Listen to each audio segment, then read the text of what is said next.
Hello and welcome to the PCOS and Nutrition Podcast, Jessica Bourke. Jessica is a natural fertility specialist with over 14 years experience in reproductive health. She is a member of the British Association of Nutritional Therapists and Acupuncture Council of Ireland. Jessica uses a combination of acupuncture and nutritional protocols alongside functional lab testing to ensure her patients have the greatest chance of conception and welcoming a healthy baby into the world. She's also the co-author of the book, Guilt-Free Gourmet. So thank you so much for coming on the podcast today, Jessica. I appreciate you taking time out of your day to come onto the podcast, and I'm really looking forward to delving into our discussion. Definitely. Thank you, Desmina. Before we start getting into those questions everyone wants to know the answers to about PCOS and fertility, can you first start off by sharing a bit of your story, your journey? Sure, of course. Well, I suppose my journey actually goes back before college years as a teenager, with discovering stuff about health, because one thing that I think most of your listeners will be aware of is that fitness and health are not the same thing. So while I was into fitness, I didn't really have a clue about health at all. And one of the first things I did was give up dairy when I was a teenager, because I had been told that my colds and, tendency to respiratory infections was just something I was prone to. That was just the way I was. And so I read a book about it, and it said that, dairy is often not great for that kind of stuff, gave it up and didn't look back. And then while that was kind of a turning point, you know yourself, when you're 17 and you're trying to choose what you do for college, you don't really have a clue. So I ended up studying law, but I got very sick. I got glandular fever. And that was a huge fork in the road for me, because I realized, okay, the doctor's unable to help me with this. The glandular fever manifested almost like chronic fatigue. So I was completely useless in college. I didn't have the energy to do half the things I was used to doing. And that makes you think. So I started eating healthier, reading as many books as I could on natural health, as it were. And this is a big deal for me, because I was coming from that very traditional paradigm of you did law, you did medicine, and, that was it. So, it was a big turning point. And then I ended up studying acupuncture, going to China, doing postgraduate study there, and then doing nutrition and clinical medicine. So it's all those tools that I combine in my practice now today. Yes, we were talking before we jumped on started recording. We were talking about how we share similar story journey where we did something and then something happened to us, like we fell ill or something, and then we completely changed our career path and stuff, which is huge, quite amazing. And I don't know, people could be like a blessing in disguise, where you end up just really relating to people and really helping and just having a good positive impact on people's lives. Not that law doesn't have a positive impact on people's lives, but you know what I mean, in that sense, you're helping people with their health, because health is such a huge thing and people don't really prioritize it as much. Like you were saying, how fitness and health isn't really the same thing, because I feel like when we get into fitness, it's quite a lot of obsession about looking a certain way. It's not really about the inside. It's more about your exterior, your physique, how you look. Yeah. And health is more, how are you feeding your body? How is your hormones? How is everything working internally? Are you actually healthy? Because you could look healthy. You could have shredded abs, nice biceps, whatever, nice glutes, but are your hormones healthy? Because at the end of the day, that's what's more important. And that's what I feel like the message. Thank you for bringing that up, because I could literally talk about that all day.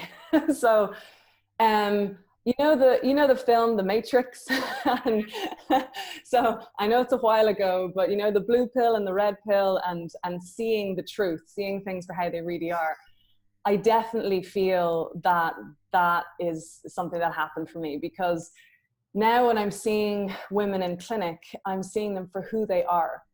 Not the fake tan and the makeup and the who's dieted down, or indeed the women that are heavier, because as you know, with PCOS, some women fall into the typical category of maybe being more overweight, but there's a subcategory as well who tend to be more androgynous and much more slim or sinewy nearly, and are often overlooked. So it's really important for women to understand that it doesn't matter what end of the scale you are on. You know, your concerns are just as valid, and there is no reason to be judging yourself. You know, the women I see who are overweight are judging themselves, and I'm saying, well, look, at least you're absorbing. The women I see who are super, super skinny and are eating everything around them, I'm really worried about, because they're obviously not absorbing anything. So it's a key issue. I'd far rather people focus on their health and how they're feeling, not just this totally superficial paradigm which we live in because of social media and everything nowadays, because that is not real. That's not real health. Yeah, and it's just unfortunate that it, like, for me, I had to go through that bad health in order for me to realize.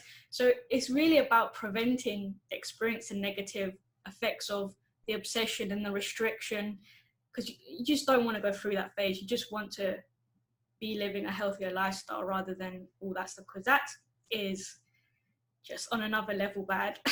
It's demoralizing, and actually breaks down your spirit, because you know, I think it's so understated sometimes, all the negative thinking. You know, women each day, I've had women say to me, you know, so I was standing at the bus stop and I was thinking, yeah, okay, I feel proud of myself that I only ate an apple today. You know, like that they're feeling that if there isn't some level of self-flagellation, if we're not punishing ourselves, you know, no pain, no gain. And all of that flows into every aspect of your life. It's not just your tendency towards PCOS or your problems with your hormones. It affects everything. And as you pointed, that's what can lead to career changes. So, you know, it is a very big factor. Yeah. Yeah, because like women always feel like if I want to try and eat the least amount of calories, and that means I'm great. I'm doing really well if I eat so little calories. And this is like, the thing that just blows my mind is like, when I was through those eating disorder days and serious restriction, I'd just be like, I feel really stupid saying this, but like, I was like, okay, I've eaten 800 calories. Let's see how much I can eat next day. Like, can I do less? And this is like, how is that? How is this an achievement? That is bad. That is serious. Totally. People do this and they really don't understand the consequences. And I'm like, it's also when I'm out in public now, I can overhear certain conversations like by accident. You're just sitting there, you can hear people just be like, young girls as well, like 14, like, yeah, I was told to eat 1,200 calories by my doctor, and I'm going to strive for 1,000. I'm just like, you know, you're really amazing. It's insane. And I mean, I'm going to get super excited talking about this, because it's not even just the young girls who, let's be honest, in fairness, they haven't had the time to learn yet. I was in the gym the other day and I heard two women who were well into their 40s talking in that way, saying, oh, so what diet are you going to try next week? And yeah, I think I'm just going to survive on coffee until 4 o'clock. And then I'm like, it's complete madness. So, yes, what you highlighted is an absolutely key feature of this whole area of female health. I mean, it's not just PCOS. And it's something that, you know, a lot of the time it's about dealing with pain or dealing with some kind of trauma. I see that a lot in my clinical practice. And one thing that people don't quite realize is that those who are under eating are controlling the pain by creating a different pain, which is the pain of hunger, because it's something they can control. Yes. Whereas those who are overeating are just trying to fill the pain. They're just trying to fill the void. So, you know, it's just two sides of the same coin. So it's so important that women drop the judgment, stop comparing themselves. I know it's hard, like every woman has been there at some point, but it's so key, because until you start doing that, you're just not going to be happy with yourself. And that is definitely going to stall your progress with your health as well. Yeah, that's so true. And I felt the same way. It was like, when I was restricting the calories, all about, because that was the one thing I could actually control. I couldn't control all the other stuff, like, oh, I was getting rejected from going for jobs. No one wanted me because I didn't have enough experience, or like just other stuff in my life at that point when I was going for that stage. It was all about, okay, I can actually control this. I can say, oh, I'm not going to eat this, I'm not going to eat that. I can over-exercise because I can control all this stuff. But I was so miserable. Like, my life was miserable. I really disliked my life and who I was becoming. And yeah, it was such a struggle to get out of that mentality. But when I started realizing that I hadn't had a period in over 6 years, I felt exhausted. I was depressed. I isolated myself from friends, from family. I hadn't gone out and socialized. I was lethargic. I couldn't sleep. Work was just non-existent. I could not do anything. I couldn't function. It's just like, then you realize this is not life. Like, all for what? To be a lower number, to be thinner. But like, what, there's no perfect body. This is all just, we all just created this thing. We just made to believe that we're unworthy. It's just it's just it's just so sad. It's madness where we've gone. And you know, part of the reason I feel so strongly about this, it's not just my patients in clinic. You know, my daughter is now 11, and I'm even seeing it with her friends, and they're so young and they're already becoming so concerned about their appearance. And it's a disease. I mean, it is literally a virus that is spreading.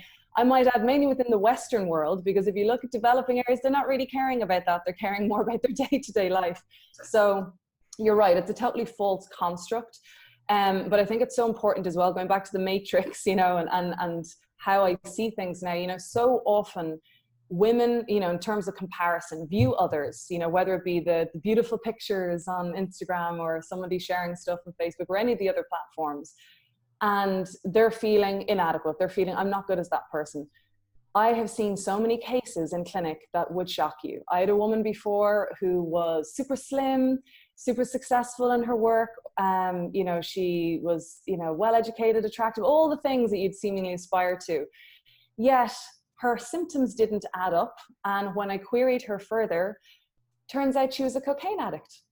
So, and she was actually crumbling from the inside. She had a lot of family issues going on in the background.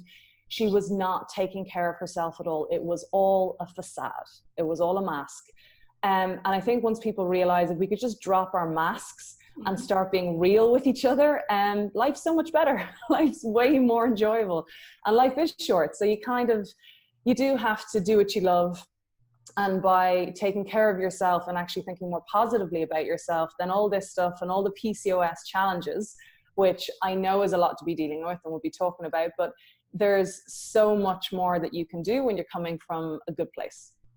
Exactly. So true. So let's delve into some of those questions people want to know, need to know. Sure. So when a woman with PCOS, or just in general as well, what hormones should they be focusing on? Like when they go to a doctor or a practitioner or any health professional, what should they be asking to get tested? What is more important? That's a great question. And I suppose it depends, it's split into two categories, whether the woman has already been officially diagnosed with PCOS or whether she just suspects that she might have it. So if you have a suspicion, so your periods are maybe a bit irregular, or the typical symptoms, maybe a bit of extra hair growth on the face or acne or things like that women would notice and would query, then there's three things that have to be checked. So to be diagnosed with PCOS, you have to fulfill 2 out of the 3 Rotterdam criteria, which means that you have either irregular periods, you have cystic ovaries, or you've raised androgen hormones. So the androgen hormones are male hormones. So that would include androstenedione and testosterone. So testosterone, most women are familiar with, but we think of it as a male hormone. But we actually need it too. It's not that testosterone is bad. What the problem is that it's not being converted properly into estradiol. And that goes back to loads of things, which we'll be talking about, blood sugar dysregulation, stress, etc. But in terms of the testing, the follicle tracking to look at your ovaries, testing the male hormones, that's fine for diagnosis, but it needs to go beyond that as well, because there are so often many what are called comorbidities. So in other words, conditions that are associated with PCOS. So for example, women should still have their cholesterol looked at. They should have their thyroid checked, possibly even their adrenal hormones as well, because that can all feed back into what's going on with their PCOS. Exactly. And it's good that you mentioned the fact that, because irregular periods is a huge factor when it comes with PCOS, and a lot of women don't know if they're obviously, when they're ovulating, all this stuff that you need to know when you're trying to get pregnant. So obviously getting the necessary checks is a huge part, but obviously first getting diagnosed if you think you have PCOS by the symptoms.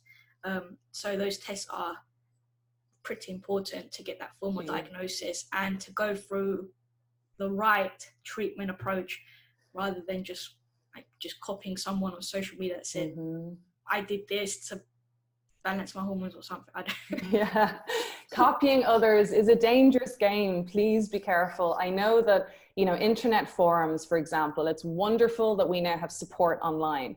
You can go on, be anonymous, you know, get sympathy from others, you know, people who understand because they're going through the same thing, which is amazing. However, when you start comparing yourself to that woman and think, oh, she's taking that drug, maybe I should take it, or she's taking that random supplement, maybe I should. Don't be surprised if things don't go the way you had hoped, because it has to be individualized. Everything in medicine is moving towards that now. In 20 years from now, I have no doubt we will all have our genome mapped, and that is how our medical care will be decided. So we're not there yet, but it's still so important for women to understand the idea of individualization. It's very important. Individualization. That's why coaching is always personalized. It doesn't mean that's what it means. It means that we're all individuals, and that's why you have to create a customized, personalized program to meet your needs and your specific imbalances in hormones.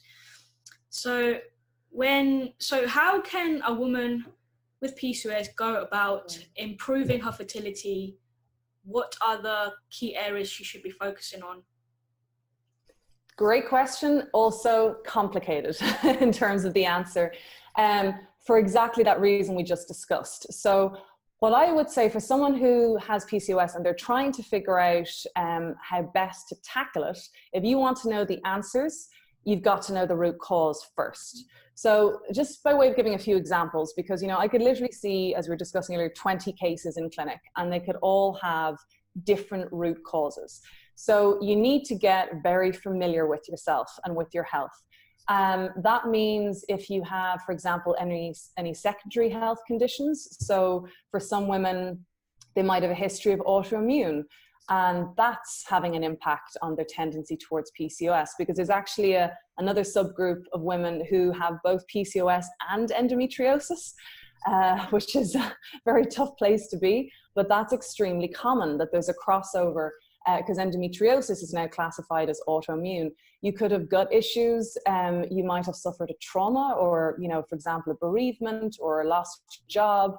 Something like that can trigger problems with your hormones to be put in motion. So it's all well and good to talk about, as we will, I mean, general stuff, yes, of course, improving your diet and keeping your blood sugar level stable can help. But if you're not isolating that root cause, you know, I had a woman recently who was dealing with a very toxic work situation, essentially bullying in the workplace. And that eventually went legal. She had to take legal action. And if she hadn't dealt with that situation, I'm convinced she would not have improved her health to the level that she has now, because it was an ongoing source of stress for her. So get honest with yourself, I think, is the biggest piece of advice, I'd say. Stress is an absolute killer, and everybody, and it's like, we're going to talk about how it is the whole, you know, emotional kind of stress from, you know, the example you gave, but it's also just like stress from over-exercising, under-eating, and all this environmental toxins. There's like so many ways stress affects our lives, and we need to reassess and look at everything in our whole life, from our diet, from our work, from our exercise routine, what we're coming into contact with, and really slowly, gradually adjust and like maybe remove or just trying ways to swap things out, and just really take that holistic approach to your lifestyle and your diet, because stress is, and this is something, it's so hard to actually work on managing it and reducing it. It's really hard, but if you don't take that first step, things aren't going to improve. You're going to be, because you could be eating the most balanced diet, healthy, clean, whatever you want to call it, but if you're super stressed, don't even matter. 100%. I feel like doing that praise emoji. I could not agree more, and I see this every day in clinic. So case in point, this idea of, and I think as well with you know, the new social media generation where, you know, you look at your phone and, oh my God, someone's been up since 5 o'clock in the morning exercising already. You know, we're permanently made to feel like we're failing if we're not out like attacking life, you know. What on earth happened to us? Like a little bit of chill time, you know. So even when I'm giving patients acupuncture and they're lying on the couch, they say afterwards, God, I, you know, can't remember the last time I properly relaxed. Because a lot of people say, oh, I'm just going to have some chill time. And that means sitting on the couch with their phone in their hand while probably watching the TV in the background, because God forbid we only do one thing, you know, everything's such a distraction. So what I see is a hell of a lot of people doing and not a lot of people being. And I don't want that to be like a red flag to a bull, okay? I'm going to go deeper into it so you can actually action it a bit better. So for example, when it comes to exercise, if a woman is super stressed, so let's say she's stressed about personal stuff going on, maybe dealing with her PCOS and stuff within a relationship or stuff with work or whatever's going on, or she's studying, and she thinks, okay, the way to deal with this serious load in my life is to do tons of exercise. I'll just deal with all the stress that way. The problem with that is that when we're stressed, it depletes our adrenal hormones. So we don't just have hormones for fight or flight. We also have daily stress hormones like cortisol, which we need to actually stay alive. So that hormone can get seriously messed with when we're stressed for a period of time. And the problem is if you go off and start killing yourself with spinning class and extreme boot camp classes, I mean, you know, you've trained in fitness. If you're doing that, you're just draining yourself further. And all you're setting up yourself for is a crash. That's why there's even recommendations based on timing in your cycle. So for example, for a woman post-period, and even for those with PCOS, so, you know, I had a patient who was having her period maybe every 40 to 60 days. Even still, once you've had your period, you kind of, at least you know roughly where you're at. So for the 2 weeks following that, doing more high intensity exercise is usually okay because your testosterone levels should be coming up. But then when you're coming into the luteal phase, try to wind down a bit, go for walks, listen to podcasts in nature that are funny, you know, enjoy yourself, doing dance classes, yoga, anything that's a bit more chill and a bit more zen would be beneficial as opposed to just feeling like you have to attack it. Exactly. And that's just something going back to how people are always feeling like they have to be grinding, like if you're not waking up at 5 o'clock and going for a workout and then the next thing you're just going to work and then constantly working until like people might end up going to bed at like 1, but like then again, like people don't actually know. They think people wake up at 5 and they're like grinding every hour of the day. It's like they're probably not. They probably just want you to perceive this because it sounds cool.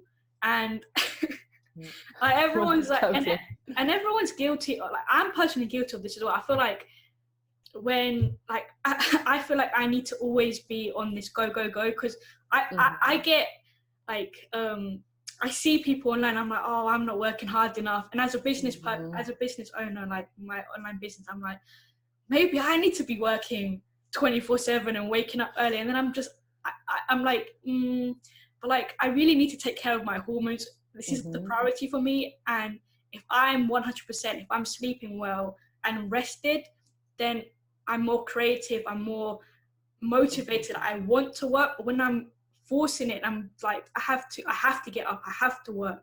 It's like you end up hating what you're doing. And my job is supposed to be what I love. So it just seems the wrong approach. So completely, and so many fall into that trap, and it's understandable because it's what's all around us. It's what we're being sold, like living the dream. I'm just like, no, it's just messing with our health completely, and our happiness. You know, people are just permanently feeling like they're failing, and that's just completely bonkers. And you're right, there's a lot of this, oh, take a picture and then go back to sleep. You know, so pretending that you're doing loads when you're not. So who are we trying to fool? I mean, we're all in the same boat.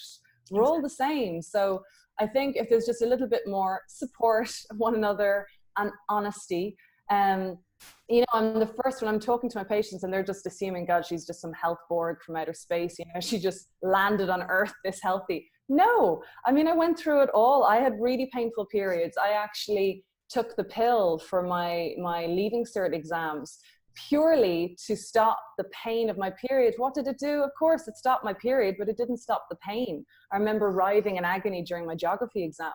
And, you know, all that stage that I was going through was just about trying to push harder, and not realizing what was going on with my body, ignoring how I was actually feeling. And like so many women are told, oh, well, your periods are supposed to be painful. And as you all know, that's not true.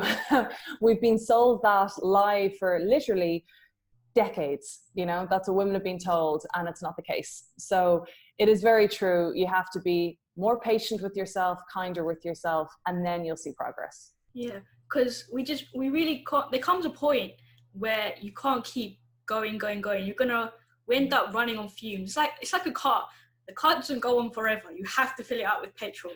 Just unless you go for, I don't know, the new kind of cars that they're inventing now. But we're not technology. You know, we're not upgrading ourselves. We're human beings, and we need to take time for ourselves and re-energize. And the thing with over-exercising, like with exercise, everyone knows it's important. We have to exercise, we have to move our bodies, but it's that state of over-exercising and continuously pushing ourselves that creates chronic inflammation. And then people are wondering, well, I'm always exercising. Yeah, well, this is why, because you've got chronic inflammation because you're not resting. That stress you put on your body, you get acute inflammation, which will subside after you give it time to, you know, reduce. But then if you're constantly bombarding it, intense workouts, lifting weights, running on the treadmill, like all this is constant, really bad stress on the body. And you need to realize, you have to schedule those rest days into your workout. Because like people say rest days, and they're like, I don't need a rest day. I'm superhuman. These rest days, I can go every day for a month, like 7 days a week, she's like, no, you can't. You're not. You know something that is so fascinating what you brought up about we're not like these cars you can just upgrade. That's so key. You're right. We have not evolved yet to keep up with what we are doing to ourselves. So, you know, if you're talking about the pace at which we're expected to work always in our phones, I mean, that's why I definitely advise you to turn off the notifications on your phone sometimes, just so you can have a bit of mental peace, because we never actually have any peace anymore. And actually, for me, what I've noticed, because, you know, as you're doing, I have to give a lot in what I do. I also have to be functioning on a high level. I have to be able to be picking up on people's problems and not miss important details. So I have to take care of myself. And one of the times where my brain kind of, you know, I suppose reboots and I get new ideas for things and for how to help the patient is when I'm lying in the sauna after a workout. Because I can't have my phone in there, it'd melt. And I have peace to actually stop and think. And if you're not creating yourself or creating that for yourself in a day, so for some people, they do it with a meditation app. That's wonderful. And for others, I say, look, you're sitting in traffic in the car. Don't make that be a stressful time of your day where you're cursing the time in the car to and from work. Use it as a time to listen to that funny podcast or inspirational podcast. Something that will actually put you in a good frame of mind is really key. Exactly. And I find that whenever I try and avoid looking at my phone first thing in the morning, because I feel like people, as soon as they wake up, I turn my phone off, but like people just have it on. So as soon as they wake up, they see that those likes, those comments, whatever, and I feel like it changes your morning and your day. So I try and look at my phone at lunch. That's when I prefer to look at it, unless there's like work-related stuff, but that's another kind of thing. But I just feel like, especially when I do that, and when I'm working, I actually try and turn the Wi-Fi off and leave it in my drawer, so I'm not tempted to look at it and just actually focus on work. And then I've tried to be doing these things recently where I don't even look at my phone all day or social media. And I noticed that when I did that for a few days, I felt happy. And I was like, I haven't felt like this before. And I was like, well, it's because I haven't been looking at this damn app every day. Completely. And actually, that's something my sister-in-law advised me on recently. She's a super busy lady. She works in fashion. And she was just finding that her productivity, she couldn't focus. And especially with a creative job like that, coming up with designs, she couldn't create because she kept stopping to look at her phone. And she read some book about, you know, productivity and getting stuff done that just said, schedule it into your calendar. You know, between this time and that time is when you do all your social media. Yeah. And just like anything else, just like answering emails or anything else, schedule it in, because if you are a slave to it, if you're responding the second that notification comes up, guess what happens? We get a spike in both cortisol, so you get your stress hormone going up, and also dopamine and serotonin. That's why it's so addictive, because we feel good. Oh, look, somebody's looking. But long term, that seriously messes with your hormones, and that really does impact things like PCOS. It's really important. Exactly. So moving back onto some of we talked about how stress is has a huge impact on hormones and PCOS, and you gave some good tips on how to manage that stress. Mm-hmm. And we also spoke about how, like, kind of touched on sleep as well. I had one question on exercise that I thought you could give your opinion on. So this person is a healthy weight, but she feels so tired, and she's asking, do you think this person should be doing exercise? That's a great question. So one of the first things I would do probably with a woman like that is get the bloods done.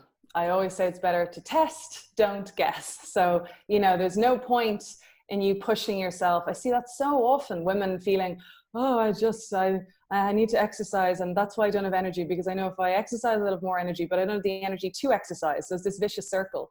So she should get tested first. Very common things to rule out would be thyroid. So if her thyroid is underactive, her energy will be hugely flagging. And it's really important they check for everything, not just her TSH and T4, but her free T3 and her thyroid antibodies. She also should be getting checked for obvious ones like B12 and iron. I mentioned the B12 because it affects energy levels, but also if you're deficient in B12, you can have pernicious anemia. So some women, their iron is fine, but their B12 is low, but most blood counts would cover those markers. She should also get her vitamin D checked. That's really important because that is hugely linked to low mood. And if her mood is low, we'll have low energy. You know, everything just feels like the day is gray, you know, and you don't feel like doing anything. So those should all be ruled out first. And if necessary thereafter, if those markers are all healthy, then look to the adrenals and getting that checked as well. But generally speaking, when it's low energy, it's either nutrient deficiency, problems with the adrenals. In other words, you've been stressed for a chronic period of time and your body has just gone, I give up, I'm done. Or you literally have lost your lust for life. So that's what I mean in like the situation I said earlier with the woman being bullied in the workplace. If there's something ongoing that is just, you know, literally chipping away at your joy for life, that will zap your energy levels pretty quickly. Exactly. And you touched on how I feel like a lot of people are actually nutrient deficient, because whether it's because of the fact that our soils are depleted of nutrients now, and how, like in my case, where I'm living in London, where recently there's been some sun, I feel like people who live in places like this are deficient in vitamin D. So, I mean, we're going to touch on supplements as well, but I feel like in those cases, people are depleted, and the fact that stress also really depletes a lot of nutrients like magnesium, which a lot of women, I recommend magnesium is really important, especially if you suffer from long-term stress, because it helps, because your adrenals basically use a lot of that magnesium, so it's important to supplement back. But so working on those nutrient deficiencies, I think even if you don't have PCOS, everyone should be doing it. So touching on supplements, what's your kind of, because when people talk about supplements, they're like, people are like, I don't know if I should get this supplement, because I feel like there's just so much talk about, there's just so many supplements firstly. just like everyone's just like, oh, I need all of the, people just walk into the supplement store like, yeah, I just need all of these. I just put them in their basket. Just take them. Yeah. Well, that's a really key issue. And if I could just backtrack for a second on that note, because coming from, you know, a legal background and quite, you know, logical, I suppose, science-based, you know, I bring science into everything that I do. I was super cynical about supplements, okay? And I know people wouldn't expect that. But here's the thing. Here's what I discovered in my research, which I'd love people to be aware of. Number one, really interesting study was done, really simple thing to do. Just it was tracking soil nutrient levels. This is in the UK. Between the 1950s and now. And decade on decade, and from the 60s, 70s, 80s and beyond, our soil is becoming increasingly nutrient depleted from the years of, you know, pesticide and fertilizer use and not allowing a field to go fallow, you know, not allowing it to recover. So essentially, even if you're eating an organic carrot, that does not contain the same nutrients as it would have done 50 years ago. So, you know, our grandmothers, you know, who I remember I'd go out into my granny's garden and pick apples from the tree, or, you know, there'd always be some vegetables growing in people's gardens. That doesn't happen anymore. And so as a result, we simply are not getting the nutrient levels we need from our food. So that's a key point. The second thing is the level, like we discussed earlier, the pace at which we work at. In the same way that an Olympic athlete, it is known that in order for them to have that edge with their recovery, that edge with their speed of performance, supplements help them to do that. Not in any way an illegal way, but simply because it optimizes the functioning of their body.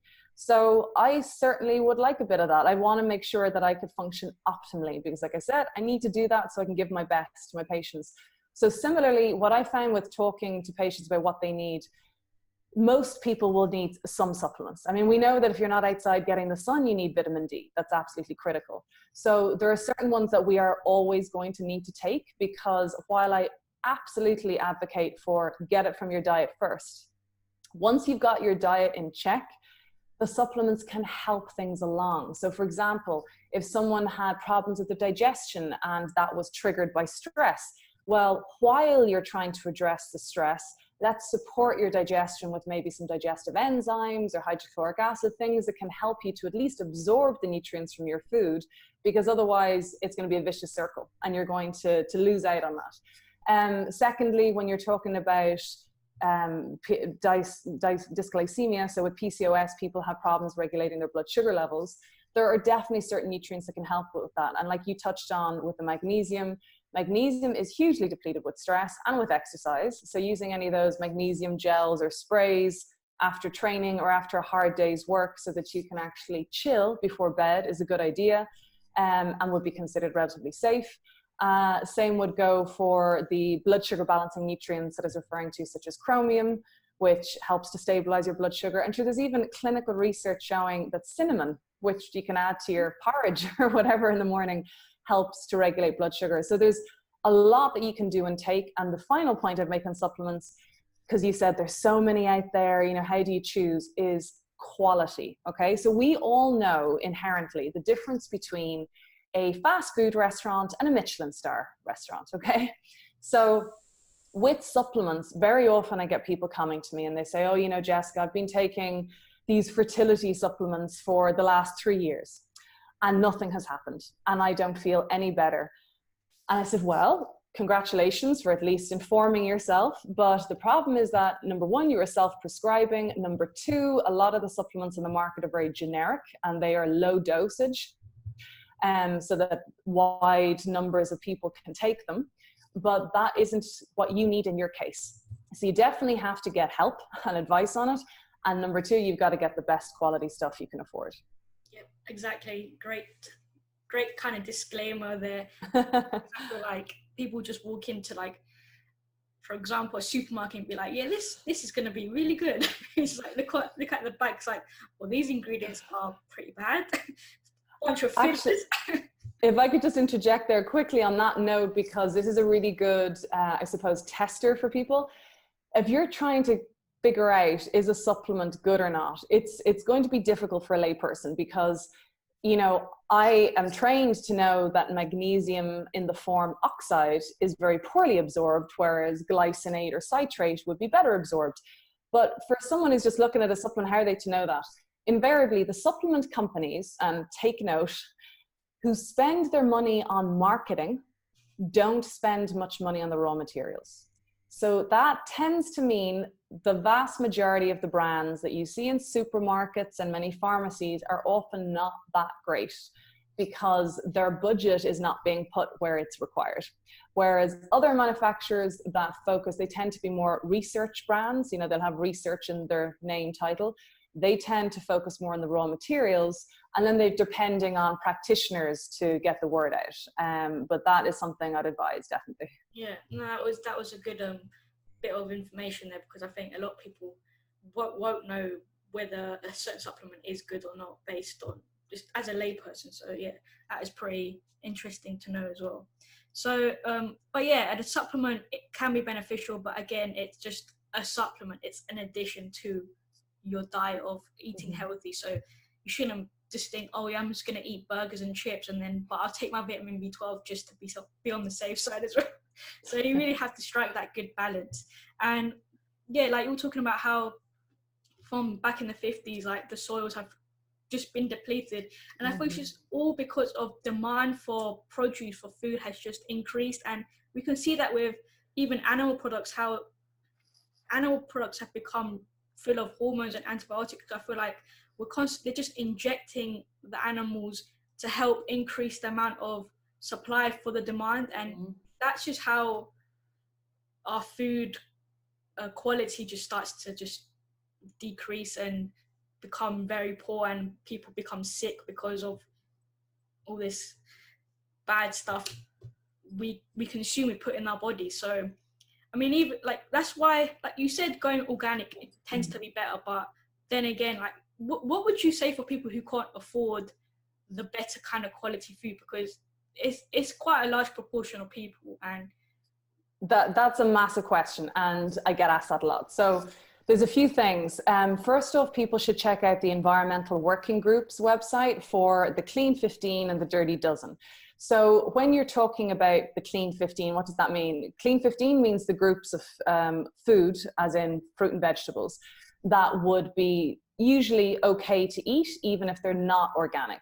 Whereas the Dirty Dozen, that refers to those foods that are sprayed within an inch of their lives and you shouldn't touch them. So normally the rule of thumb for remembering them is those things with thicker skins. So say an avocado, or take something that's quite pungent like garlic or onions. They protect themselves pretty well. So they don't require the same level of pesticides to be sprayed on them. So if you focus more on getting the non-organic produce with the stuff with the thicker skinned, and then anything that's really high water content. So unfortunately that does include things like berries or apples or carrots.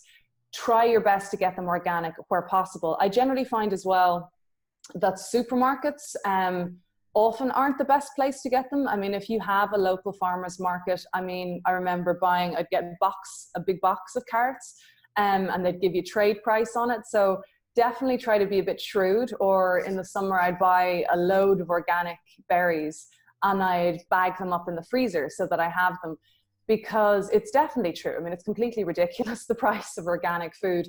And a lot of it goes back to not subsidizing those farmers.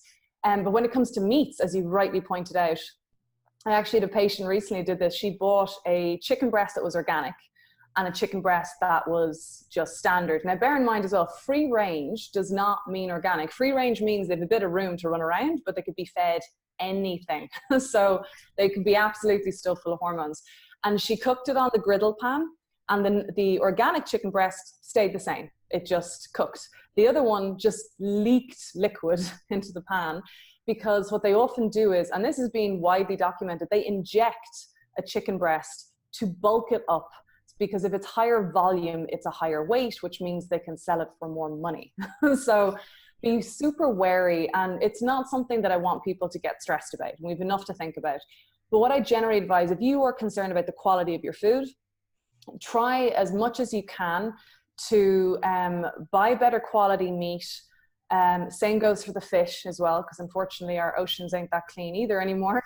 But by limiting the amount you're having and having it more as in a piece of meat cut up throughout a stir-fry meal, as opposed to focusing on one big chunk of it, that should definitely help with costs and spreading it out. Because Harvard did research on this. Actually, this should be of interest to those with PCOS, of course. They did research on fertility. It was a fertility diet study back in 2007. And in this particular portion of the study, they were looking at anovulatory infertility. And as we know, women with PCOS aren't ovulating a lot of the time. So whether or not you're trying to conceive, even if you're just looking at fixing your PCOS, they found that the women who, much to their surprise actually, because it's long been thought, oh, more protein, but it's the type of protein that matters. So they found that the women who consumed most of their protein from animal sources actually did not have as good fertility as those who consumed a more balanced type of protein. So they're getting it from both animal, but also vegetable protein as well. So that's a really key issue for people to look at. Yeah, I remember seeing that study, and yeah, you tend to think that vegetable protein from, I don't know, beans or stuff, they're like, oh, it's not a real protein. You can't eat that and expect to be consuming protein. It's like, actually, it is actually a really good protein. And striking that balance between vegetable protein, so plant-based, and animal protein is important, because you don't want to over-consume on the animal protein. You want to have that balance of plant-based, which provides you with other fiber and other kind of nutrients is important. So it's not just thinking, when we think of protein, to think of beef or chicken. You can think of kidney beans and lentils, all that good stuff. Even like brown rice has a bit of protein in it. So. Oh yeah, pretty much everything is. I mean, if something is growing, it has protein and amino acids in order to grow. Yeah. So that is very important. But on that note, because I think it's really key, while I myself personally follow a more plant-based diet, it's not something I would prescribe to people, because everyone is different. And there's really interesting research coming out at the moment discussing, this is back to what I referred to earlier, our genome, and the fact that if you give 20 people the same meal and you measure their blood markers, for example, for glucose, which is something huge for PCOS, how quickly does their blood glucose go up? There will be different responses across the board, because depending on the gut bacteria of those people, depending on what other health conditions, depending on whether they were stressed when they ate the meal, can affect how they process it. So there truly is no such thing as one size fits all. And what I'd advise women to do is to not be doing this thing of, okay, I'm going to follow this diet or that diet. I mean, there's the paleo and the keto, the ketogenic diet, the vegan diet. I mean, it's endless. So I'd say pay a bit more closer attention to yourself. How do you feel? How are your blood markers? If you feel great and your blood markers are all looking good, well, then you must be doing something right. And that doesn't matter whether you're eating sirloin steak for breakfast, lunch, and dinner, or whether you are full on vegan. If it's working for you, then it's working. But I think people have got they've got lost in translation, and they feel like they have to be sticking to rules all the time, as opposed to listening to their own body. Yeah, because I feel like a lot recently, people are hearing how someone might have been following vegan for like since they were a certain age, and then they decided to come off that diet because they weren't feeling well. And I feel like these people get a lot of like very bad backlash because they went back to eating meat. And I feel like this happens because there's something wrong. And this diet, I'm not bashing a vegan diet, there's tremendous benefits of, eating plant-based and all that. I also prefer eating more plant-based rather than meat, but that's not to say I don't eat meat. I have a good balance, I feel. So I just feel like, yeah, people get a lot of backlash when they just change that diet, and it's like you mentioned, it's for reasons like their gut health, or when they eat a meal, they might be stressed. And I feel like this is a very common thing when women with PCOS, they're eating meals, they're eating their food and just feel stressed all the time. And I feel like we said this before, but stress is really, really important to be managing, and not being stressed while eating your food. because especially if you're eating a meal that you really dislike, you're obviously really stressed because you're like, I don't like this meal, but I have to eat it. Just don't eat that meal because you're just stressed anyway. Such a good point. And actually what you touched on there earlier about people getting, attacked essentially for making changes to their diet. Like, don't get me started. A diet is like religion. You'd actually be safer having chats about politics sometimes than you would be talking about your dietary choices, which is completely insane. We all go out to dinner in a restaurant. We all choose different things from the menu. We all function differently. Like I said, even though you look at an anatomy textbook and you think your liver's here and your kidneys are there, everybody looks slightly different inside. We are not all the same. And that's what I'm saying, that the future is definitely going to be more individualized. People are going to know what suits them. I had a woman before, must be about 8 years ago in clinic, and she was trying kind of gluten-free, but she was feeling woeful. So I looked closer at her diet and we talked about it. And it turned out she actually was somewhat allergic to grass family foods. So that meant she couldn't have rice. And, I mean, for someone who's gluten-free, they will often have rice instead of bread. So that was just a case in point. You have to look at how are you feeling. To hell with everything in the literature. I mean, frankly, while I love the science, you will always be able to find something to prove your point. Like we all believe what we want to believe. Excuse me. So if you are following some diet because your friend did it and you think it should be working for you, it must work for me, I'll just keep going, I'll keep suffering, as you said, that's not a good plan. So, try to sit back and actually make decisions for yourself, Yeah. So what talking about gluten-free, what is your opinion on people going gluten-free? Because it's a huge thing now.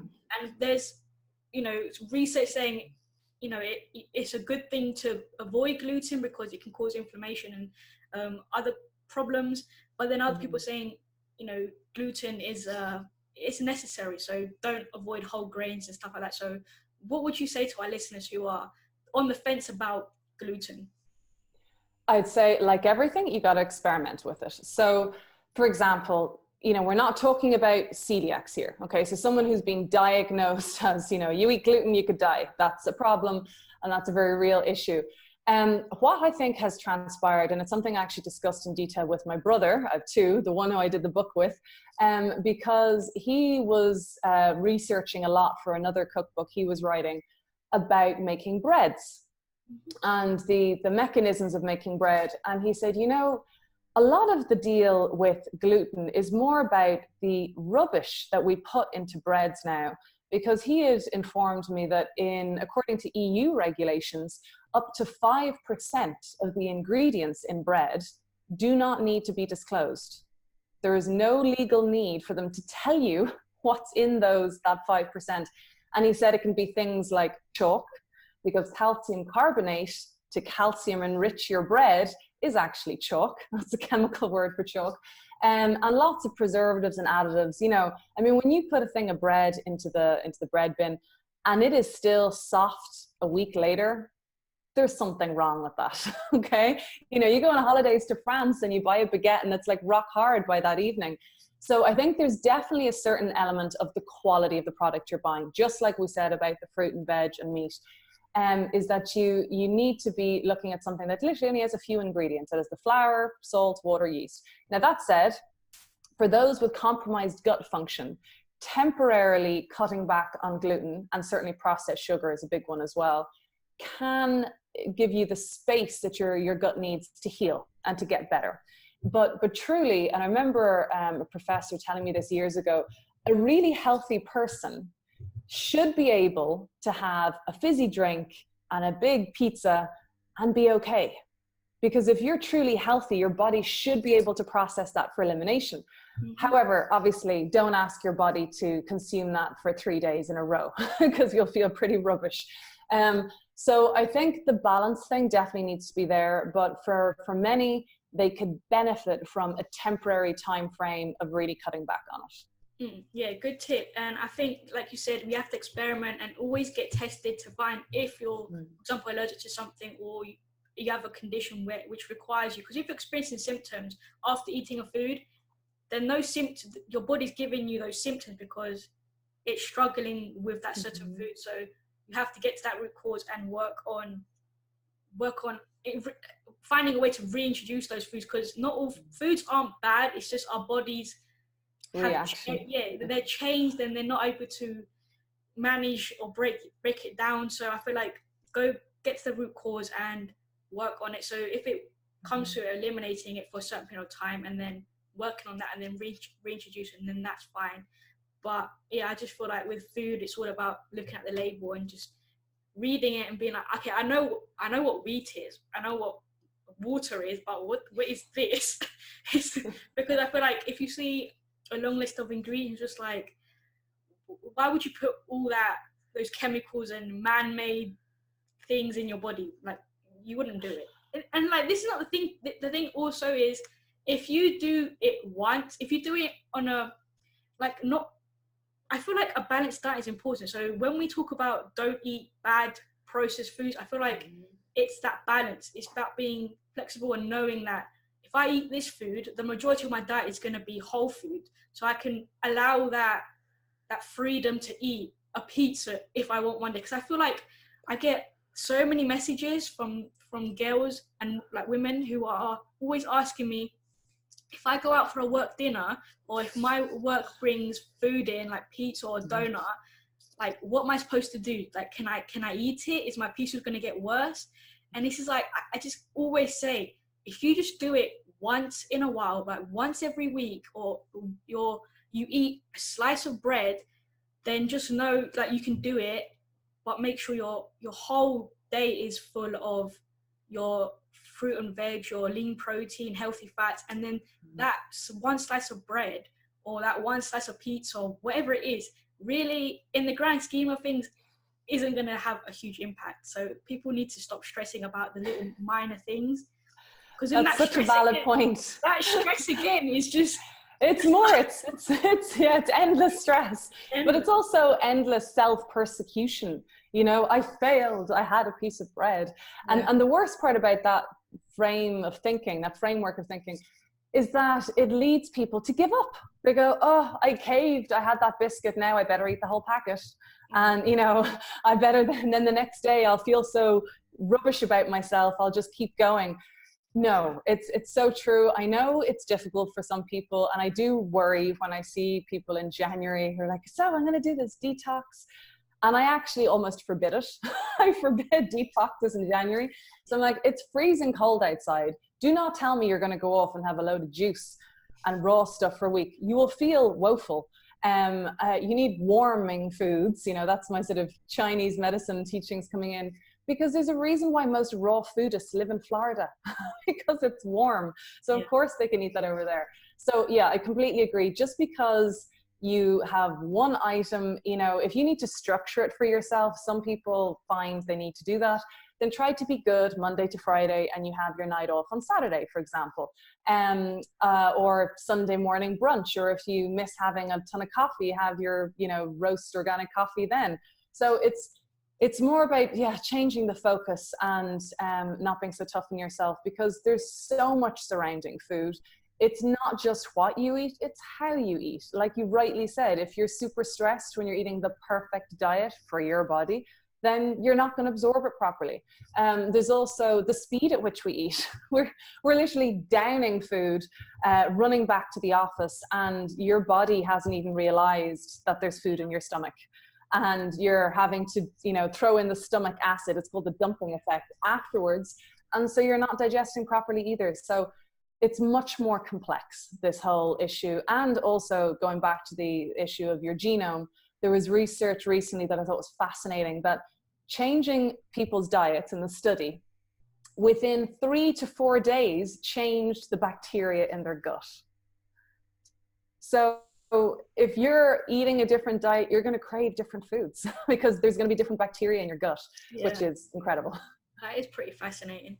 But yeah, like you said, when you're not present when you're eating your meal, then you're hungry after, because your brain hasn't really processed that you've actually eaten food. So I feel like when you're eating, you really need to be in that moment, being mindful and just taking every bite, chewing your food, not just swallowing it, because you don't want to choke and have someone to give you a Heimlich maneuver or something. So you got to be health and safety first, but like really enjoy your food.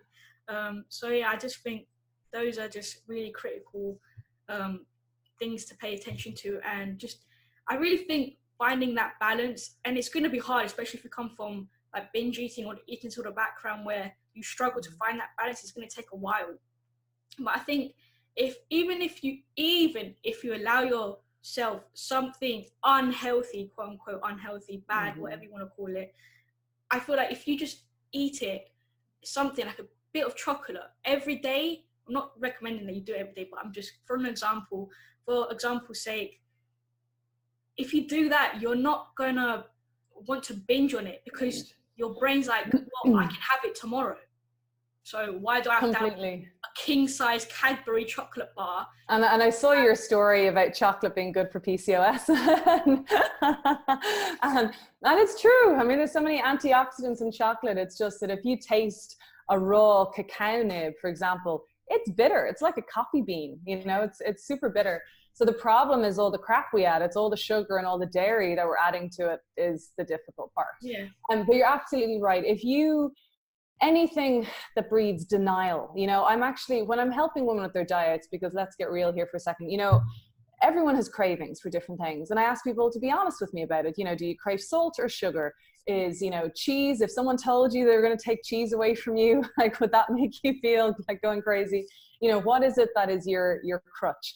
Okay, well, we're not going to take that away just yet, but we are going to try and introduce more good stuff into your diet. The more good stuff that comes in, you'll crowd out the bad, because the more you're satiating your body, the more you're getting the good quality proteins, the good fats, the good complex carbs, then you're not going to crave the need to binge as much. Like, you're not going to want the sugar in the evening in the same way you would usually, or same goes for salt. So it's really important to identify that within yourself and know what your triggers are.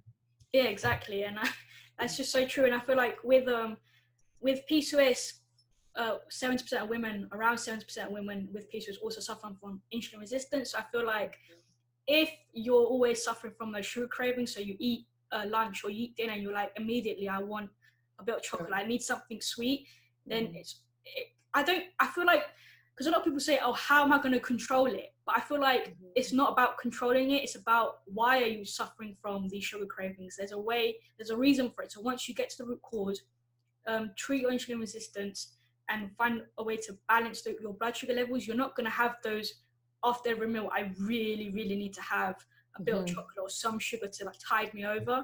Because then once you have that sugar anyway, you kind of crash into a kind of sugar crash, whatever you call it. You can hit hypoglycemia. So yeah, when the sugar levels peak and they're rushing up too high, your body panics. So it releases extra insulin to compensate, because your body really wants to maintain homeostasis. That's balance of the body. And it freaks out if anything happens to throw that off. So if you're eating something that peaks your blood sugar levels too quickly, then too much insulin is released, then the sugar is pushed back into your cells too quickly and usually stored, so somewhere around the middle, which is not where we want it. And then you actually hit a sugar low. And it's that yo-yoing that people aren't actually as familiar with. When we're talking about blood sugar balance, sugar is the fuel of the brain. I mean, glucose is used by our body. It's why when we don't eat sugars, that's what puts you into ketosis, which is where we're actually burning fats as fuel. So sugar is the baseline fuel for the body. So it's not that it's bad. The problem is, how quickly does the blood sugar level spike? Because if your body sees it going up too quick, it'll release too much insulin, and then you have too low blood sugar. So when you're talking about those cravings, they're often very real for women because their blood sugar has dropped too low. And so that's where the vicious circle begins of them then wanting another quick hit of sugar, another quick hit, and then they're half dead by bedtime. It's just really important to be like managing that and realizing the impact a food will have on your blood sugar. Because the other thing that is often spoken about is the glycemic index, to note what kind of food's going to have, a carbohydrate is going to have on your blood sugar. So at least that can give you an estimate of, if I have this, then I might have to pair it with this to prevent that. spike and then that crash and just... A few simple rules when it comes to blood sugar. First of all, don't drink your calories. Just don't. Just, you know, liquid, like we know we die if we don't have water for a few days, whereas we can last without food for 2 to 3 weeks.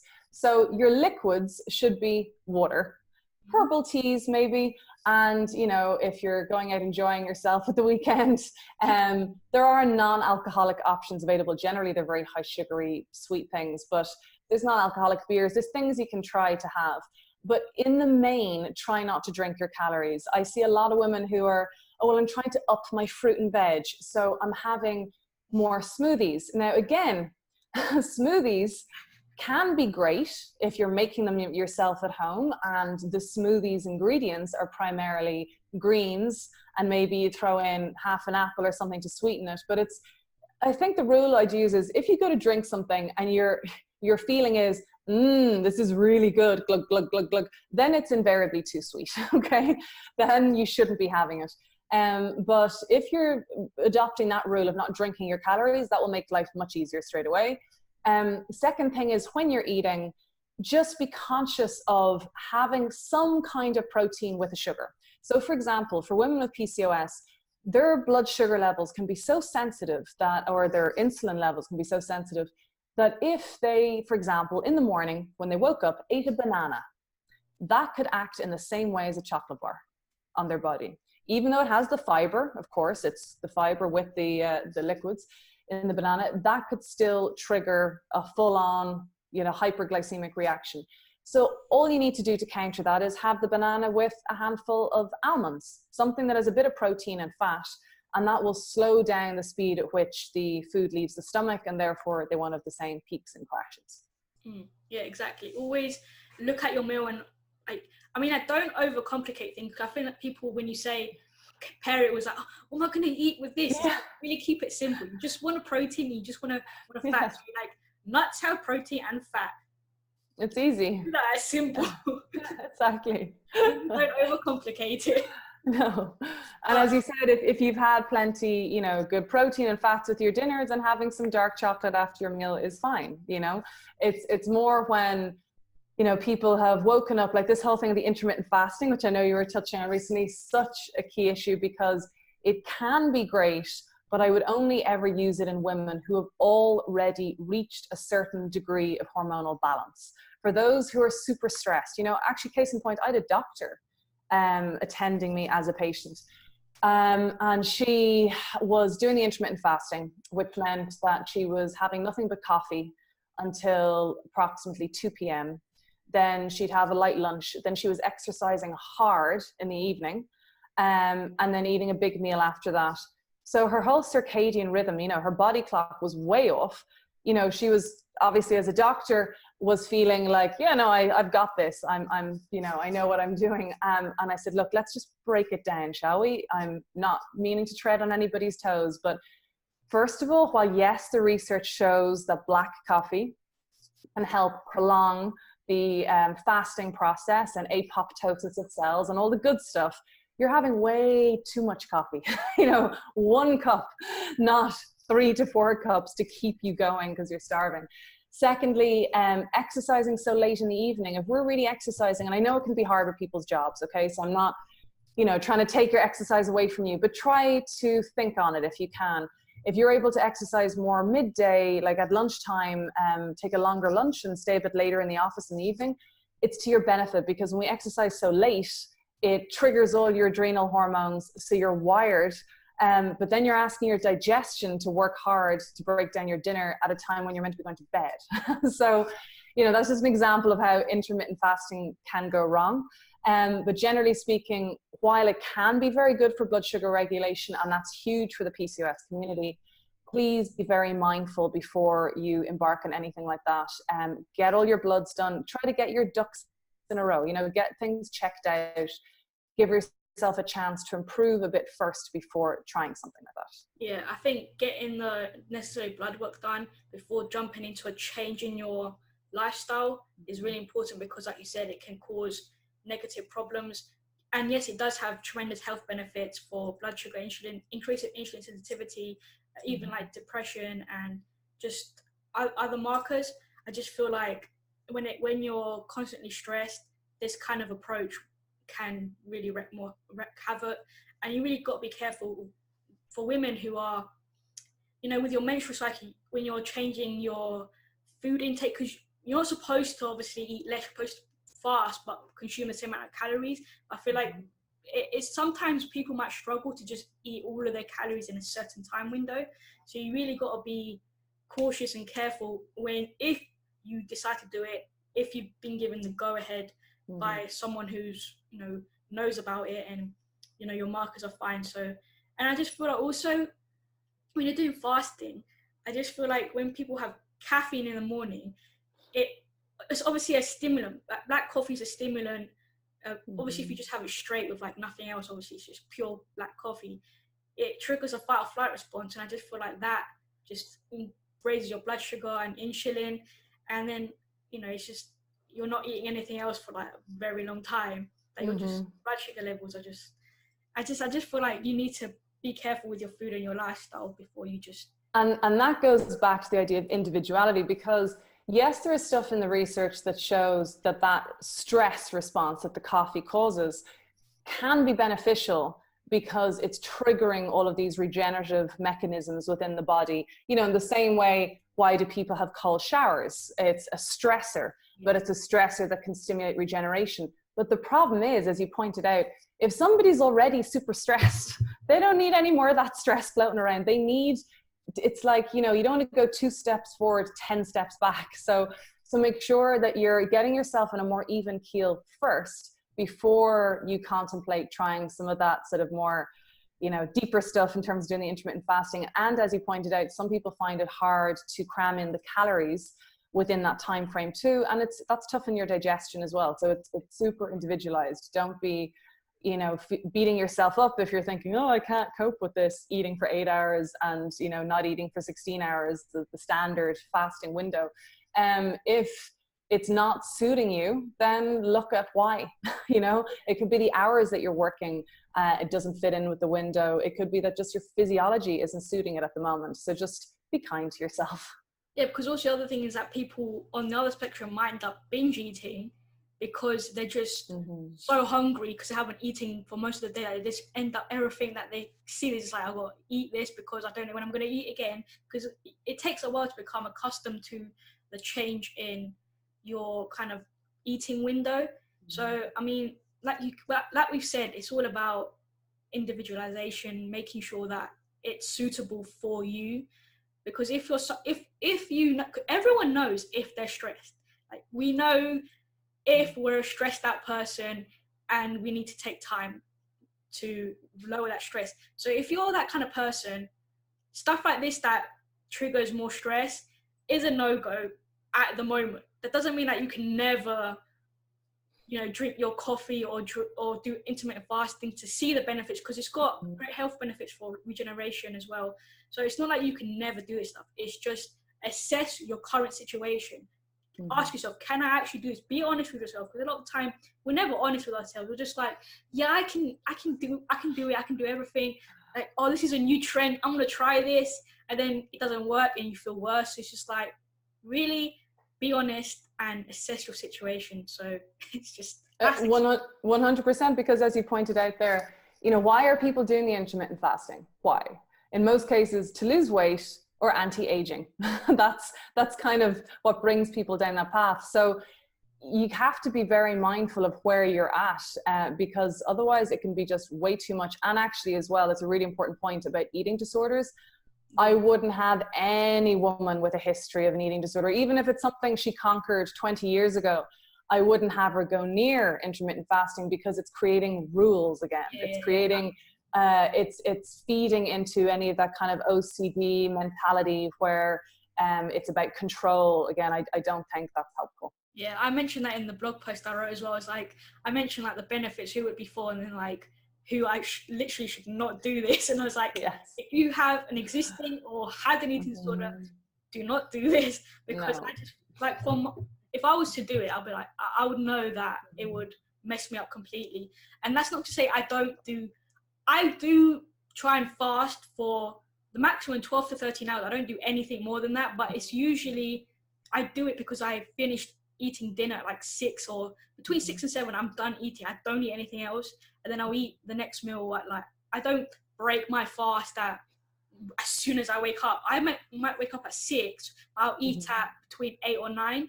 So I tend to do a decent hour fast, but I try and always eat when I'm hungry. When my stomach starts to rumble, I feel fatigued and I cannot function. I'm like, yes, it's time to eat food.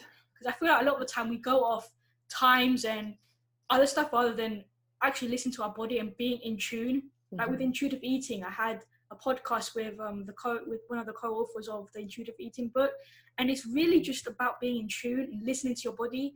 Your body is clever. It's talking to you every day. It's saying, I'm hungry, by your stomach rumbling. Just listen to it.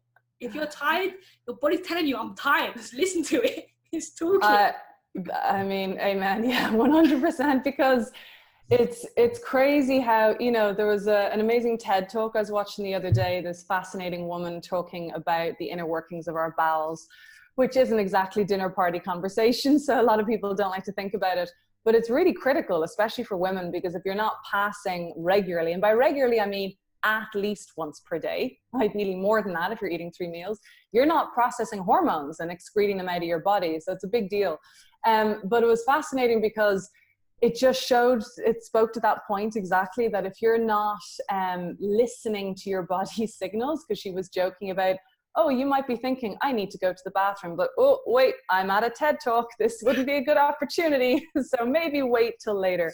And that thing of, you know, waiting to go to the bathroom because we're embarrassed because we're at work or something, or waiting to eat because, oh, well, no, I need to get that last call made. When you ignore your body's signals, you're setting yourself up for a fall. A lot of the time, people aren't even hungry. They're thirsty, but they weren't listening to their body signals properly. So going back to what we were saying there with the intermittent fasting and timing, one thing I would say, exactly as you said, just sort of it's a natural, I mean, that's what breakfast is, breaking the fast. So you're going 12, 13 hours. One thing I would recommend to people is just not eating too much before going to bed. Just simple. Just, that's all I'd say. If you are craving tons of food before going to bed, you are not eating enough during the day. Exactly. You know, get up earlier, have a bigger breakfast, make more time for lunch. But when I see people so often doing this thing of coffee, pastry, coffee, chocolate, you know, sandwich, get home, the gremlin comes out, the hunger monster, and then they stuff their face, go to bed feeling awful, don't sleep well because you can't, because your body's like, now I have to digest. Sorry, I thought I was sleeping here and regenerating, because sleep is massively important for us, obviously. Then it becomes a vicious circle, because then in the morning you're not hungry because your body still isn't done digesting what you had the night before. So that's probably one of the only rules, as it were, or advice I would give to people, is just don't eat too late. Yeah, because your body needs that time to digest. So you need to eat at least 3 to 4 hours before going to bed, and just stay upright and allowing your body to digest that food, and not just going, all right, I've eaten, I'm going to go lie down and go to sleep, because you're not going to sleep. No. Totally agree. So yeah, we covered a lot of stuff, but the kind of last thing that I wanted to delve into about fertility is IVF. Like, this is a common thing women with PCOS and just other general women go for to help them conceive. So how firstly, can you explain, let's just cover this in case no one might not know what IVF, what is IVF, and then we'll go into how to increase it and what are some of the circumstances that might cause it to fail, and you know, stuff like that. So what is IVF? So this is my key area, because this is what I'm dealing with every day as well. While obviously my aim is to try and get women pregnant naturally, if possible, oftentimes there's complications, blocked tubes, whatever that means, they might need IVF. So first of all, what is IVF? It is in vitro fertilization. In vitro as opposed to in vivo. So in vivo, the Latin for in the body, as opposed to in vitro means in a petri dish. So it simply means fertilizing the egg outside of the human body and then popping it back in 3 to 5 days later when it has reached a certain stage of maturation, with the hope that a pregnancy results, okay? Now within IVF, there's multiple other acronyms we could talk about, such as ICSI and IMSI and FIXI. These are all just different ways of introducing the sperm to the egg. So we don't need to worry about that so much. But for those with PCOS, and I see this all the time, so if there's one takeaway point today for anyone watching this with PCOS who is going for fertility treatment, is be careful of ovarian hyperstimulation syndrome, or OHSS for short. I see this far too often, and frankly, it's not your fault. It's never your fault, but it's definitely the fertility clinic's job to be monitoring you properly to make sure that it doesn't happen. And what I mean by OHSS is a woman who has PCOS who might well have an AMH level, so the anti-Müllerian hormone test for how many eggs you've got roughly. She might have an AMH level that's super high. So sometimes doctors will say, oh, that's really good, you've got a high. Sometimes it's no, it's too high.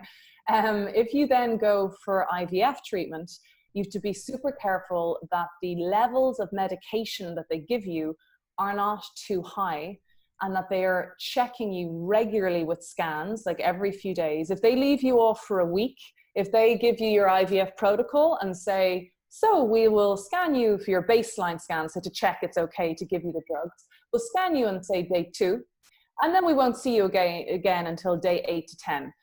Leave, go to another clinic, because they are not monitoring you closely enough. You want to be, at least once you start the medications, which is normally day 2 or 3, you want to be going in for a scan on day 5 to see that your ovaries and the follicles within your ovaries have not gone bananas in response to the drugs. Because a very real, very dangerous condition that can happen is if your follicles grow in multiple amounts. So the definition for OHSS is anything over 15 follicles. And so often, I mean, it shouldn't be the case, but I see clinics telling patients, oh, you're so lucky, you know, don't tell the other woman in the hallway, you have 25 eggs, that's amazing. And so the woman thinks, oh, this is great, I'm gonna have tons of embryos and I have a great chance of pregnancy. But what they're not being told is that the quality of their egg follicles might be then very poor. In the same way as a woman with PCOS on a natural cycle might have multiple little follicles, none of them mature properly. They don't get big enough for natural ovulation to occur. So it's the same thing with IVF treatment. If you're pushing the ovaries to respond with the drugs and you get a number of eggs, you know, I had a woman before, this is ages ago, probably about 10 years, she had overstimulated. This is the craziest case I ever saw. 55 eggs. I mean, anything between 6 to 10 would be a nice number to work with, usually 55 eggs. Of those 55 that were retrieved, only 11 fertilized. Why? The others were all immature. And of those 11 fertilized on day 1, only 1 embryo arose at day 5. And she was devastated. She had been led to believe that this is amazing, you have tons of eggs, your kind of fertility is protected now as insurance, you'll have all these embryos, and she only had 1. And I had to explain to her, this is not surprising because you have PCOS, and even on a natural cycle, if you think about it, 1 egg becomes the dominant egg. Our body selects that egg. Nobody knows how that happens. That's just a biochemical, microcellular communication that occurs to result in that golden egg, the best quality egg, so that you get the best embryo. So this idea that we can have many, many embryos and that they'll all be great quality is misleading to women and not fair. So for women with PCOS, they need to be super careful of that, because even particularly if you're over 40, sometimes when a woman is over 40, she's just put in that box of, oh, you're over the hill, which is not true, by the way. You have to look at the individual. You're over the hill, so we need to give you high dose drugs. Otherwise, nothing's going to happen with your ovaries. And if that woman is PCOS, that can be a disaster. So really make sure that you're monitored closely. For the rest of you who maybe don't have advanced PCOS or just happen to be watching this and you've got hormonal issues but not so much PCOS focused, you still have to be closely monitored, because you can still have problems with your hormones that can affect the embryo going back in. Interesting. Personally, I don't know much about all this stuff, so that was really quite interesting to know, and I think it'll be really helpful for women to know that they need to be supported more and more, watch more closely to ensure things are improving and going in the right direction, and not to be told, you know what you said, like, oh, if you have all these eggs, but then, you know, it's not necessarily a good thing to have 55, but Definitely not. I think that's pretty interesting and helpful. So what are some reasons why, what are some ways to help improve your chances of IVF? What, is there anything in particular, like? So much. I'll be here all day. Okay, so first and foremost, IVF is generally speaking a draining process. You know, you're investing financially, you're investing physically, your body is having to go through this process mentally and emotionally. Okay, so it's a lot. So often the analogy I use is, if I said to you, right, tomorrow you're going to run a marathon, you'd go, don't be daft, Jessica, I haven't trained. Are you crazy? Yeah. Yet people go for IVF every day who haven't trained. They have not prepared themselves.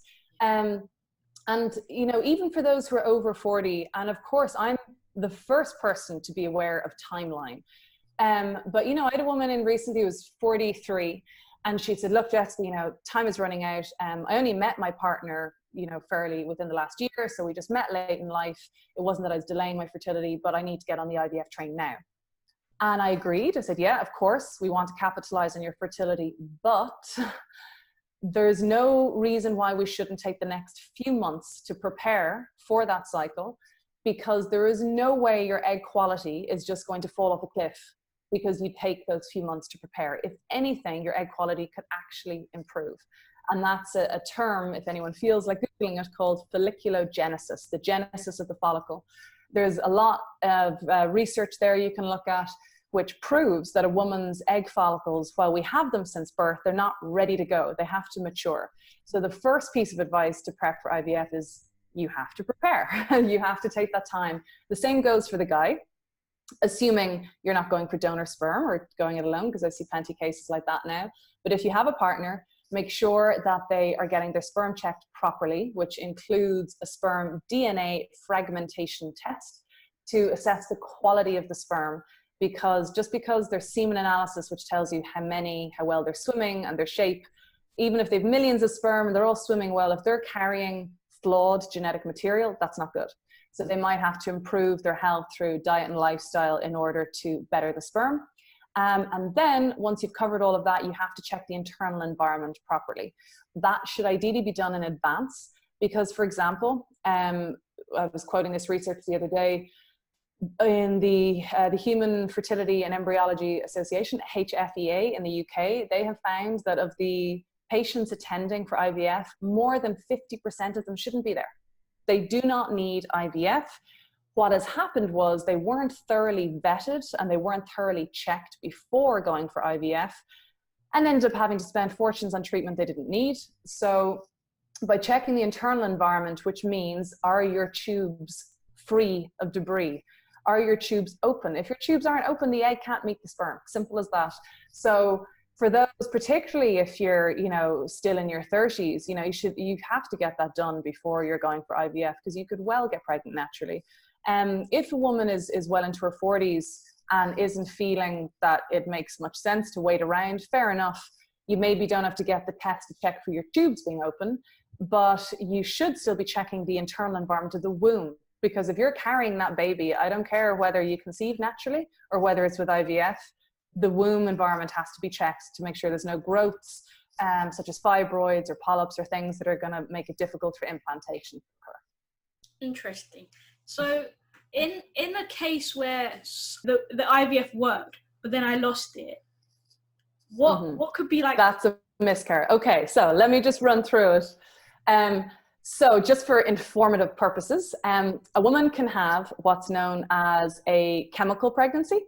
So a chemical pregnancy means that, you know, you're given the pee stick, you're told to do the urine test at home to see if you're pregnant. And a woman might do that test and it shows that she's pregnant. Okay. But then 2 days later, the bleed begins. So her period starts. So a chemical pregnancy essentially is a pregnancy that kind of stopped before it even started, you know. Sometimes as well, and this is really important to note, don't depend on those urine sticks. They're very unreliable. So make sure you get your blood test for what's known as beta HCG, which is the pregnancy hormone.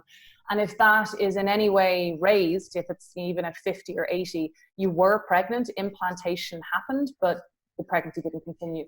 So that's chemical pregnancy. Then we have early term miscarriage. And that kind of falls into two brackets.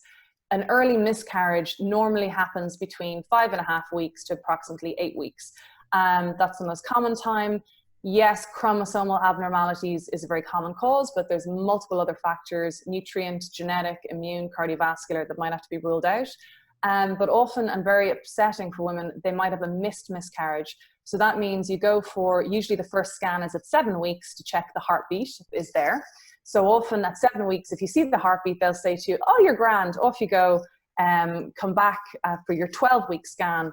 But if it's a woman who's gone through IVF, the medications she is taking to support the pregnancy can often keep a pregnancy going that has actually stopped. So women can go for a scan at the 12-week mark and have, you know, the very upsetting shock to discover that their baby actually stopped growing maybe 8 weeks, 1 day. And that's called a missed miscarriage, because the miscarriage happened, but they missed it, if that makes sense. Mm. So with miscarriage, in terms of what to do about it, to prevent it, it's multifactorial. As I said, on top of autoimmune factors, cardiovascular, hormone issues as well. If a woman hasn't had her thyroid properly checked before going through IVF treatment, hypothyroidism, underactive thyroid, can cause miscarriage. Nutrient deficiencies such as vitamin D can cause miscarriage. There are so many factors involved, but it's really upsetting, and it is very important that women try to rule those things out before getting pregnant. Because I think it's just so common with IVF, and I think women don't take the time to assess why it happened, and then they kind of often just jump in and go for another kind of cycle of IVF without kind of trying to assess why the first one didn't work. They just assume, oh, it just didn't work. But there's obviously always some kind of reason for it to happen. So I think getting the blood work done or supplementing with, vitamin D if necessary. And then I've also heard, and people have talked about how when they do IVF, a lot of doctors recommend supplementing with DHEA, I think. Something like that. Is that yes. Actually, does that work? Is that recommended? Yes, DHEA, dehydroepiandrosterone. So DHEA is a mother hormone, okay? So it's a mother hormone, indicates that it's at the top of the pyramid, and we make other hormones from it. In the research, we found that, or it has been found, that women with healthy levels of DHEA are more than 3 times more likely to get pregnant. So needless to say, it has garnered a lot of interest within fertility clinics and women trying to get pregnant, because they think, oh, could this DHEA be the panacea for all ill that could get me pregnant? Unfortunately, no. And for those with PCOS, you have to be super, super careful. So in fairness, in the last probably 5 years, I have seen the clinics get better. They're more vigilant with it now, because it's very evident in the research. You just can't get away with putting a woman on DHEA and leaving her for 3 months, which is what used to happen, without checking her testosterone levels. So getting back to what I was saying about it being a mother hormone, because you can make other hormones from it, and that happens naturally in our body. Our body is a wonderful recycling machine. It's very efficient. It doesn't waste things. So when we take hormones as a supplement, as it were, if you're prescribed a hormone, you can make it into something else. So the problem with DHEA, though, is that you don't know what chute of the slide it's going to go down, okay? So you have to test your testosterone, because for women who might be borderline high testosterone, if you're with PCOS and that is an issue for you, then you're taking DHEA could make matters worse. I have seen DHEA push women into PCOS who never had it before. So I mean, it can be amazing. So the dosage level, it's normally 75 milligrams per day, is 3 tablets, okay? So that's considered the standard daily dose. So some clinics will put women on that straight away, like that's their starting dose. It really shouldn't be done that way, because some women are super sensitive to it. So even if their testosterone was very low, and that is a situation where it's appropriate to prescribe it, if their testosterone was very low, let's say at 0.3, 0.4. And then they're on the DHEA, their testosterone could swing up as high as 4 or 5. Now, just to explain the reference ranges, for testosterone, it should be between 1 to 2. It's a very tight range.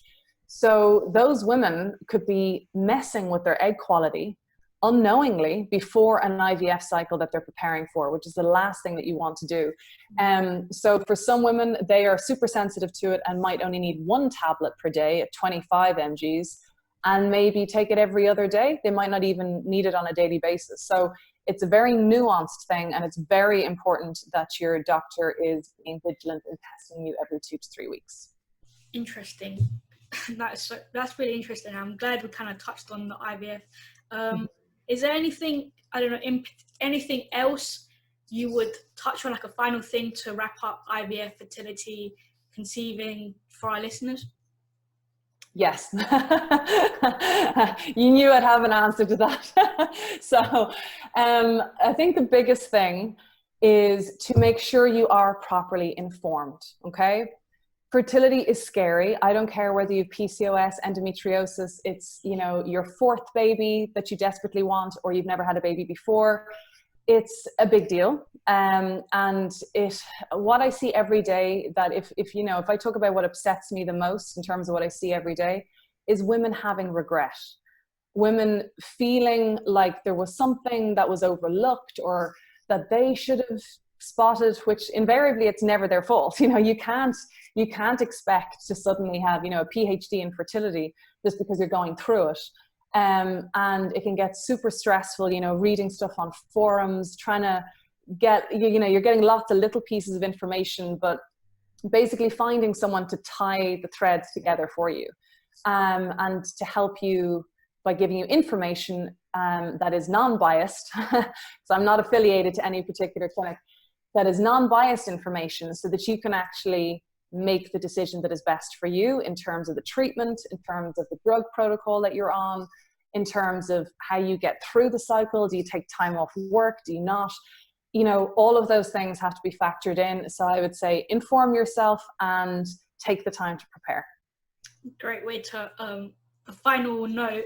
And I think the biggest thing that we kind of spoke about throughout the kind of discussion is really managing that stress.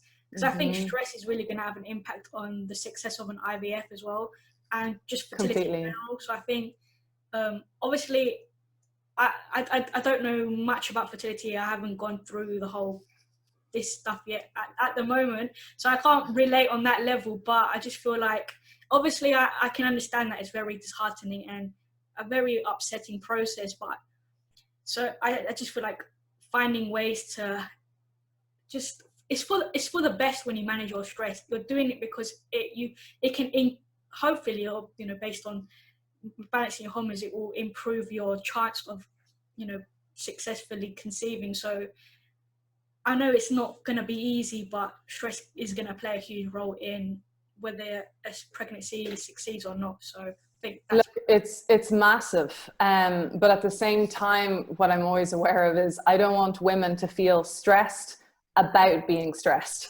Do you know what I mean?